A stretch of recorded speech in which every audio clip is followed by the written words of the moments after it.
لو كان بيننا الحبيب لدنا Bismillahirrahmanirrahim.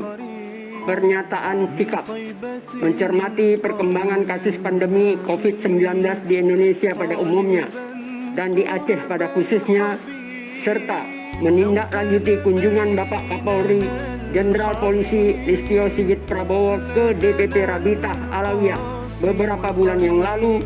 Hari ini, Senin, tanggal 6 September 2021, keluarga besar Rabitah Alawiyah Provinsi Aceh dengan ini menyatakan sikap menghimbau seluruh masyarakat Aceh agar berpartisipasi secara sungguh-sungguh untuk mengikuti program vaksinasi yang sedang dilaksanakan oleh pemerintah.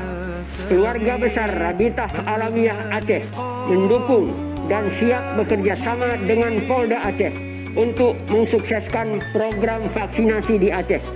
Banda Aceh, 6 September 2021. Mewakili keluarga besar Rabitah Alawiyah Provinsi Aceh, DPC Rabitah Alawiyah PD Jaya Aceh, Said Muslim Al-Bahsin, Ketua, ditandatangani DPC Rabitah Alawiyah Aceh Timur Raya, Said Abdurrahman As-Segaf, Ketua, ditandatangani.